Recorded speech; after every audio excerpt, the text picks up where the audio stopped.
सगळेजण म्हणतील आत्ताशी एंगेजमेंट करतो कसलं सुख कळलं तुला. हा पण नाही, खरं तर 8 वर्षांचा प्रवास आहे. या प्रवासामध्ये एकमेकांना ओळखण्यापासून, एकमेकांच्या कलागुणांना ओळखण्यापासून, एकमेकांच्या निगेटिव्ह पॉइंट्सला ओळखून त्याला पॉझिटिव्हरित्या बघण्यापर्यंत आणि त्या पॉझिटिव्हली सगळ्या गोष्टी आणून आजचा हा दिवस आणण्यापर्यंतचा प्रवास खरंच खूप मोठा आणि खूप शिकवणारा आहे. माणूस म्हणून मी स्वतः खूप बदललो या सगळ्या प्रवासामध्ये.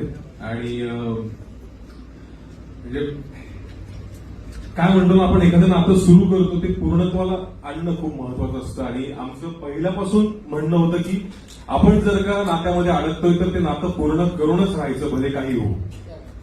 सो याचं सगळं क्रेडिट मी शिवानीला देईन की मी तर होतो सोबत, पण तिने ते टिकवून ठेवलं. किंवा तिने प्रत्येक वेळेस डाऊनफॉल्स येतात, अपसाईड डाऊन्स होतात, पण ती कायम सोबत होती म्हणून आता इथे सोबत आहे. आणि हेच खरं सुख मला कळलंय. आणि मला वाटतं की आता हिचा हात जो धरलाय तो आता शेवटपर्यंत काही सुटायचा नाही.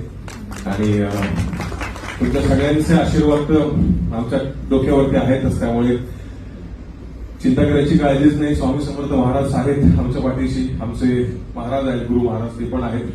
त्यामुळे त्या सगळ्यांचा आशीर्वाद पाठीशी घेऊन, तुमच्या सगळ्यांचं प्रेम पाठीशी घेऊन मी आता नवीन आयुष्याला सुरुवात करतोय. इथे खूप माझी जवळची माणसं सगळी जमा झालेली आहेत. त्या सगळ्यांना माझा मनपूर्वक नमस्कार करतो मी. जिथून सुरुवात झाली, आमचं नातं जिथं घडलं, ते आमचे नाट्यमल्हार फॅमिली, त्यांच्यासाठी इथं टाळ्या वाजवल्या पाहिजे. आज जो काही दिसतोय तो जस्ट बिकॉज ऑफ नाट्यमल्हार, की तिथून आम्ही काहीतरी केलं, पोटेन्शियल घेतलं, घडवलं, प्रेमात पडलो, मग दोघांनी एकत्र मिळून नाटक केलं आणि आता संसार करतोय. नाट्यमल्हार फॅमिली. परत निवेदिता ताईंसारखी व्यक्ती आज इथे माझ्या फक्त कौतुकासाठी आणि प्रेमाखातर इथे येते. त्यांचं पण मला मनपूर्वक म्हणजे आभार मानावं वाटतं.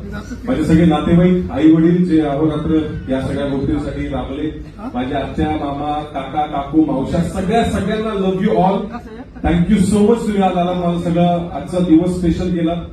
Thank you so much. असंच प्रेम आशीर्वाद राहू द्या. आणि शिव, आय लव्ह यू.